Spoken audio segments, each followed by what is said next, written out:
அழகாக என்னுடைய கோ அசிஸ்டன்ட் கவர்னராக இருந்த அழகாக ஒரு திருக்குறளை சொல்லி துவங்கி வைத்த என்னுடைய நிர்மலா ரங்கசாமி அவர்களே, இதை இங்கே உட்கார்ந்து இருக்கக்கூடிய அசிஸ்டன்ட் கவர்னர் என்னுடைய மருமகள் காயத்ரி அவர்களே, இந்த விழாவை தொகுத்து வழங்கிக் கொண்டிருக்கும் என்னுடைய அக்கா ஜெயகுமாரி அவர்களே, உட்கார்ந்திருக்கக்கூடிய இந்த ப்ராஜெக்டினுடைய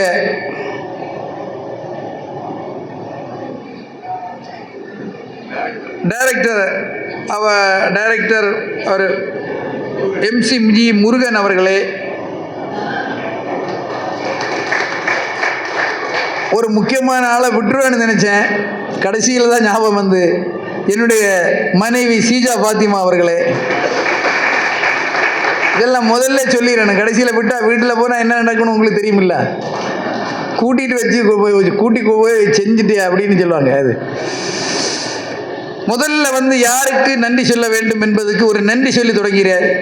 நாகேந்திரன் அவர்கள் வந்து ஃபார்வர்ட் டெஸ்ட்லாம் அழகாக பேசினாங்க, அவருக்கு நான் இந்த இடத்துல நன்றி தெரிவிக்கிறேன். ஷியாம் என்ன அறிமுகப்படுத்தினதில் வந்து ரொம்ப வேந்து போனேன். அவர் வந்து சொன்னார், அவர் ஒரு மேரத்தான் ரன்னர். இன்னைக்கிடா நான் மேரத்தான் ஓடினேன், அப்படி வந்து கொஞ்ச நேரம் போயிட்டேன். அவர் ஒரு ஷூட்டரு, என்னைக்கிடா நான் ஷூட் பண்ணேன், இப்படியெல்லாம் யோசிச்சுட்டு இருப்போம். அதை அப்படியே திருப்பி, ஆனால் எனக்கும் ஸ்போர்ட்ஸுக்கும் ஒரு தொடர்பு இருக்கு.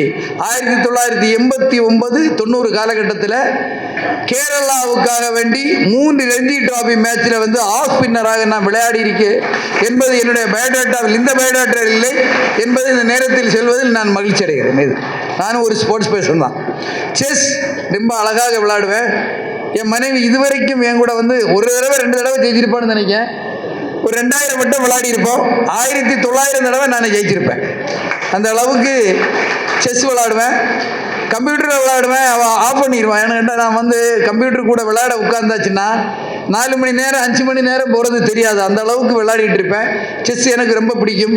அதே மாதிரி கேரம்ஸ், எங்கள் ஊரில் வந்து ரொம்ப பேர் என் கூட விளையாட வர்றது கிடையாது, என்னை ஒதுக்கிட்டு விளையாடுவாங்க. அந்த அளவுக்கு ஒரு கேரம்ஸ் அந்த காலகட்டத்திலேருந்தே விளையாடுவேன். பேட்மிண்டன்லையும் என்னுடைய காலகட்டத்தில் நான் நிறைய அவார்டுகள் வாங்கியிருக்கேன். நானும் ஒரு ஸ்போர்ட்ஸ் பர்சன் தான் என்பது இந்த நேரத்தில் சொல்கிறேன். இதெல்லாம் வந்து சப்ஜெக்ட்லேருந்து மாறி போகிறேன். இப்போ வந்து ஷியாமுக்கு வரேன். ஷியாம் அழகாக என்ன வந்து அறிமுகப்படுத்தி கரெக்டாக முடிச்சுட்டாரு. எங்கேயுமே எந்த பிசிறும் கிடையாது. முதல்ல ஷியாமுக்கு ஒரு கைத்தட்டு கொடுத்துடலாம். ஏன்னா நகைச்சுவைக்காக வேண்டி நான் சொல்லலை, நான் முதல்ல ஒரு கதையை சொல்கிறேன். திருத்தங்கல்ல DGND ஆன சமயத்தில் எனக்கு ஒரு பாராட்டு விழா வச்சாங்க. அங்கே வந்து ரொம்ப நேரம் ஆகிட்டு, ரொம்ப கட் அவுட்டு கெட்டி மேலே எல்லாம் போட்டு எடுத்து ரொம்ப நேரம் ஆகிட்டு, நிறைய பேர் பேசுனாங்க. கடைசியில் வந்து அக்செப்டன்ஸ் ஸ்பீச் கொடுக்கணும், மணி 10 ஆகிட்டு. அப்போ என்ன இன்ட்ரடியூஸ் பண்ணுறாரு யார், ஒரு ஆள் வந்து. நான் சொன்னேன், அந்த தம்பி கொஞ்சம் குறைச்சிக்கப்பான்னு சொன்னேன். அவர் கேட்க மாட்டேங்குது, கையை இப்படி காட்டிகிட்டே இருந்தேன். இந்த தம்பிக்கு என்ன புரிஞ்சுன்னு தெரியல, கடைசி லைனுக்கு போயிட்டாரு. கீழே வான்னு சொன்னேன். அவர் அதை முதல்ல வந்து இவர் AR ரஹ்மான் சேரிட்டபிள் ட்ரஸ்ட் அது இதெல்லாம் சொல்லிட்டாரு, கீழே வான்னு சொன்னேன். கடைசி அவர் சொல்லி முடித்த வார்த்தை என்னன்னா, இவருக்கு ஷீஜா ஃபாத்திமா என்ற 2 மனைவிகளும் ஆதில் மீரான் என்ற மகனும் ஐஷா என்ன. அவர் நினைச்சாரு ஷீஜா ஃபாத்திமானது 2 பேர், ஒருவேளை இவர் 2 மனைவியா இருக்கும் அப்படின்னு சொல்லி தப்பா சொல்லிடக்கூடா. இல்ல இன்னும் வேற விசாரிச்சிருக்கலாம். இதுல என்ன காமெடினா, எல்லாரும் சிரிச்சாங்க. அவர் கீழே இறங்கி வந்து கேட்டார், நான் பேசும்போது ஏன் எல்லாரும் சிரிச்சீங்க அப்படின்னு கேட்டாரு.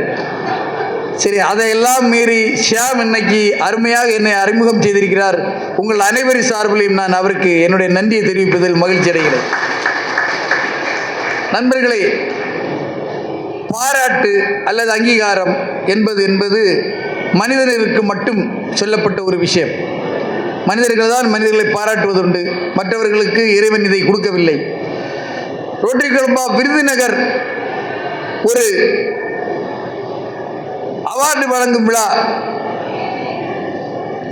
21 வருடங்களாக தொடர்ந்து நடத்தி கொண்டிருப்பது என்பதை பார்க்கும்போது நிச்சயமாக அந்த சங்கத்துக்கு முதலில் பாராட்டுக்களை தெரிவிக்க வேண்டும். அதுக்கு உங்களுடைய கைத்தட்டு எனக்கு தேவை. பிரம்மாண்டம். ஏன்னா சாதாரணமாக ஒரு 4 வருஷம் 5 வருஷம் நடத்துவாங்க, அதோட முடிச்சிருவாங்க.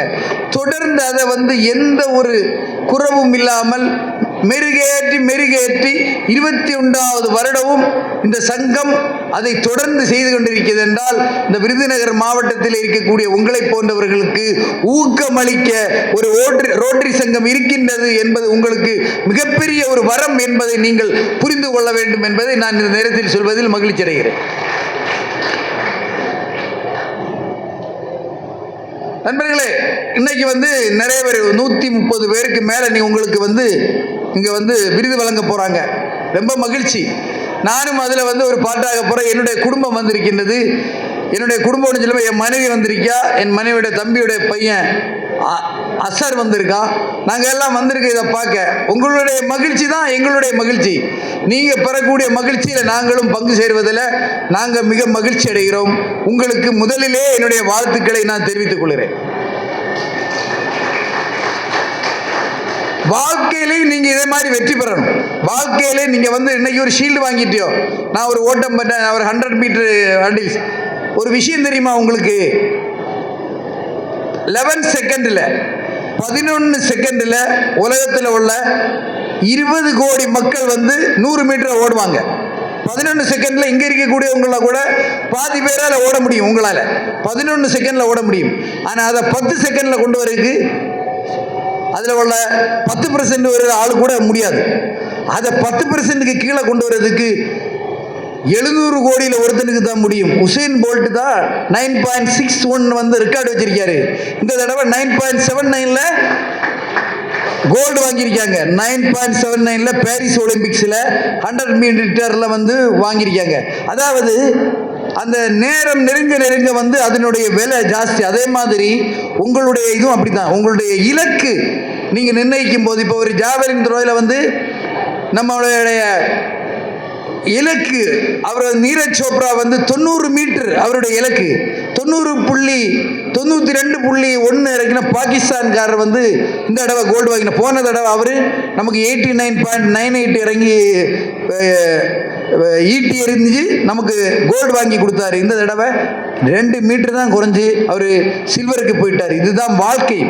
நம்ம வாழ்க்கையில் இந்த இலக்கை வச்சுக்கிடாது. இந்த ஸ்போர்ட்ஸில் நீங்கள் என்ன இலக்கை வச்சிருக்கீங்களோ, எப்படி நம்ம ஃபஸ்ட் இடத்தை அடையணும்னு நினைக்கணும், அதே மாதிரி வாழ்க்கையில் ஒவ்வொரு இடத்துல என்ன நம்ம ஃபஸ்ட் இடத்தை அடையணும் அப்படின்னு சொல்லலாம். மறந்து போகிற அப்துல் கலாம் ஐயா நான் டைரெக்டாக பார்த்துருக்கேன். எங்கள் ஃபேமிலியெல்லாம் பார்த்துருக்காங்க. அவர் எங்கள் ஊருக்கு வந்திருக்காரு. அப்போ பார்த்துருக்கோம். ஒரு தடவை ராம்நாட்டில் அவரை சந்தித்த போது அவர் சொன்னார், வாழ்க்கையில் நம்ம கேட்கக்கூடிய வார்த்தைகள்ல அதிகமான வார்த்தை எதுன்னு கேட்டால் நோ.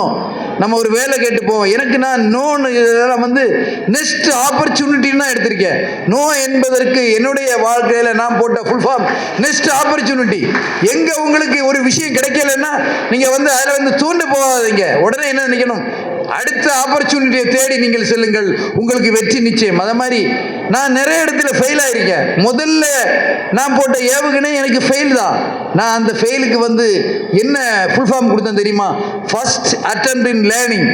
ஃபர்ஸ்ட் அட்டெம்ப்ட் இன் லேர்னிங் தான் நான் அந்த ஃபெயிலுக்கு நான் ஃபுல் ஃபார்ம் கொடுத்தேன். அவர் எனக்கு சொல்லித்தராரு, வாழ்க்கையில் முன்னேறணும்னு சொன்னால் சின்ன சின்ன தோல்விகளை நம்ம துவண்டு போகக்கூடாது.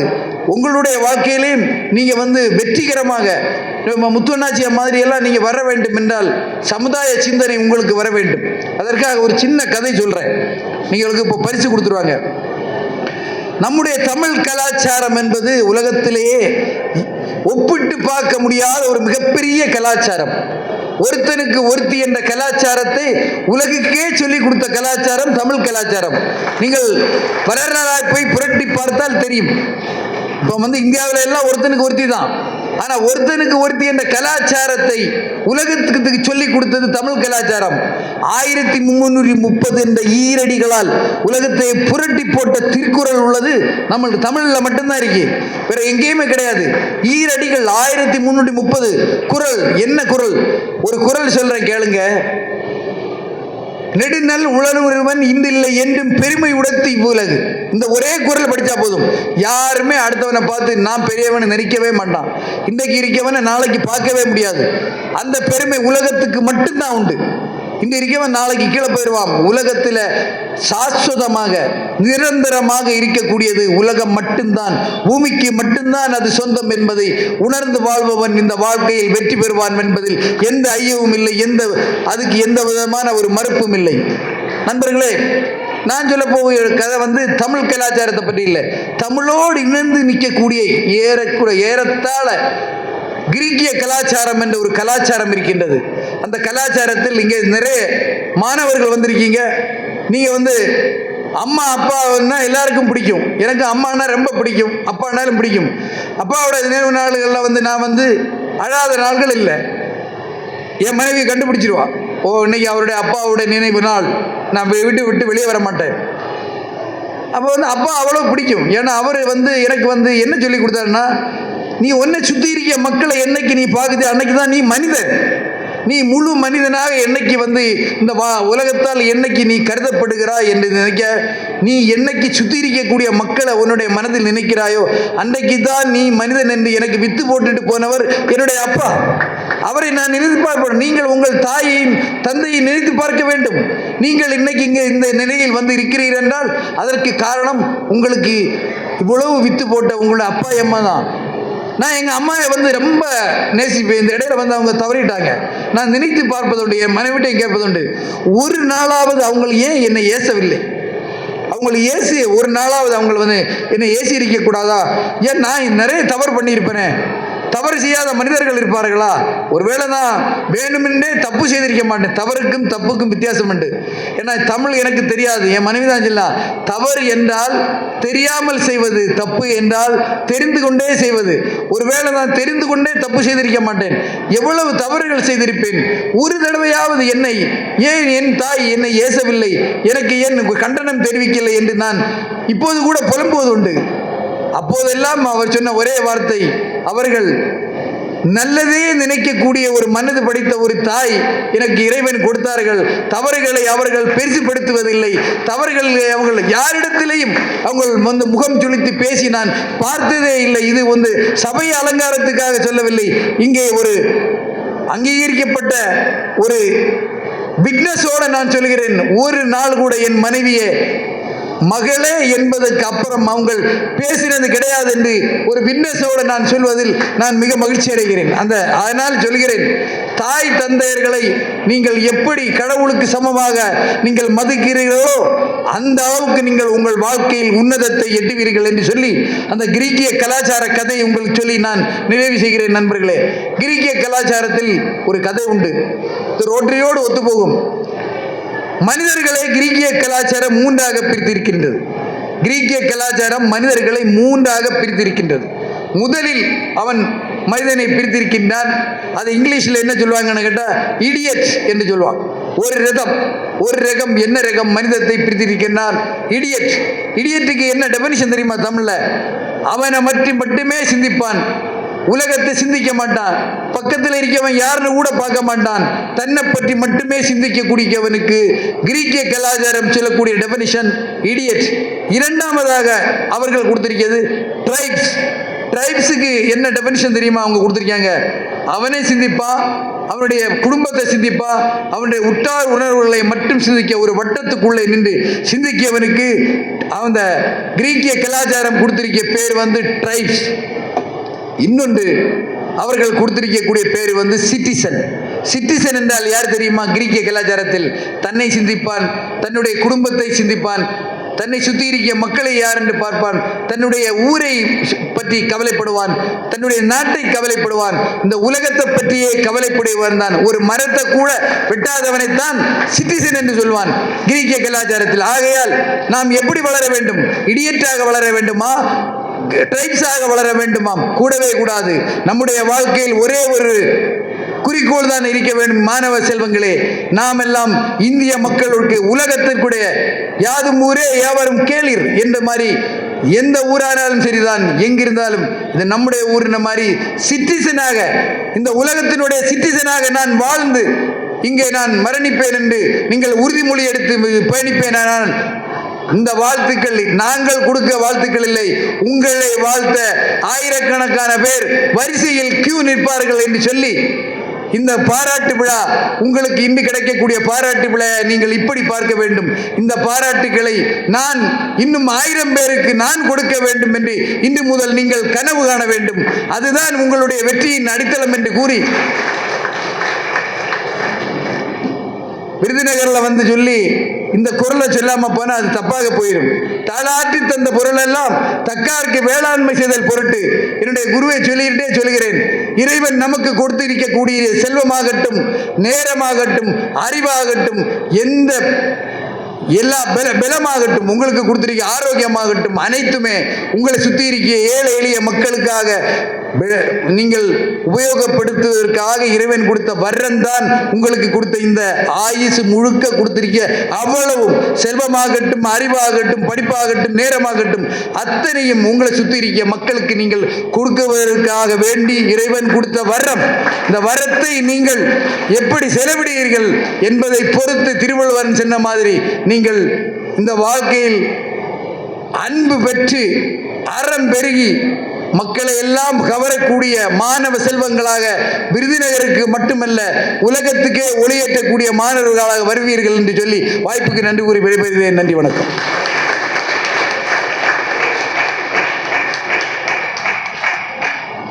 அருமை, அற்புதம், அழகான ஒரு உரை.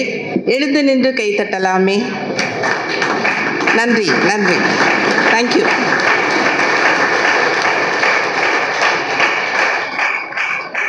மல்டி ஃபேசட்டட் பர்சனாலிட்டின்னு சொல்லுவாங்க. அவரை நாங்கள் நிறைய விதமாக பார்த்துருக்கிறோம். வர வர அவர் மிகச்சிறந்த ஒரு பேச்சாளராக இன்னைக்கு பரிணமித்தது வந்து ஒரு மறக்க முடியாத அனுபவம். உங்களுடைய விளையாட்டு திறமையையும் வாழ்க்கை தத்துவத்தையும் சேர்த்து வைத்து பேசியிருக்கிறார். அதை நீங்கள் மறக்கக்கூடாது. நம்ம அடுத்த நிகழ்ச்சிக்கு போகலாம். பரிசுகள் வழங்கும் நேரம். உலகமே இப்போது பாரிஸை நோக்கி திரும்பி பார்த்து கொண்டிருக்கிறது இல்லையா? ஒலிம்பிக்கில் வந்து யார், எந்த நாடு, எவ்வளோ ஸ்கோரு அப்படின்னு சொல்லிட்டு. ஆனால் இன்னைக்கு நீங்கள் பரிசு வாங்க போகிறீங்க. இப்போது அந்த நேம்ஸ் எல்லாம் வாசிப்போம். நீங்கள் இந்த பக்கமாக வரலாம். இந்த சைடு நீங்கள் ஏறி பரிசுகளை பெற்றுக்கொண்டு அந்த சைடு நீங்கள் இறங்கணும். ஒருவேளை அந்த குறிப்பிட்ட மாணவர் வரல அப்படின்னு சொன்னால் நாங்கள் அதை புரிஞ்சுக்கிட்டு நாங்கள் அடுத்த இதுக்கு போயிடுவோம். கொஞ்சம் மாணவர்கள் எல்லாம் கொஞ்சம் அலர்ட்டாக எடுத்துக்கோங்க. ஏன்னா டக்கு டக்கு நீங்கள் வந்தீங்கன்னா 130 மாணவர்களினுடைய பெயர் இருக்கிறது. உடனே நம்ம பரிசுகள் கொடுக்க முடியும். நன்றி. சர்டிஃபிகேட், ஷீல்டு, அதுக்கப்புறம் உங்களுடைய ஸ்போர்ட்ஸ் ஆர்டிகல்ஸ் எல்லாம், ஷூஸ், ட்ரெஸ்ஸஸ் வச்சுட்டு போகிறதுக்கு ஒரு பேக் எல்லாம் இங்கே கொடுப்பாங்க மேடையில். அதை வாங்கிட்டு நீங்கள் அப்படியே பின்னாடி போனீங்கன்னா உங்களுக்கு கேஷ் அவார்டு அங்கே வச்சுருப்பாங்க. ஸோ அவங்கள பார்த்து உங்களுக்கு கேஷ் அவார்டு இருக்குது அப்படின்னு சொன்னால் அதை வாங்கிட்டு கீழே உங்களுக்கு இரவு உணவு தயாராக உள்ளது. கண்டிப்பாக அனைவரும் உணவு அருந்திவிட்டுத்தான் செல்ல வேண்டும். நிகழ்ச்சி முடிந்ததற்கு பிறகு கேஷ் அவார்டு மட்டும் நிகழ்ச்சி முடிந்ததற்கு பிறகு நீங்கள் இங்கே வாங்கிட்டு போயிடுவீங்க. வாங்கிட்டு போய் உங்கள் இடத்துல உட்காடுறீங்க. எல்லா பரிசுகளும் கொடுத்து முடிந்ததுக்கப்புறம் கேஷ் அவார்டு பின்னால் அங்கே அந்த கார்னரில் உங்களுக்கு கொடுப்பாங்க.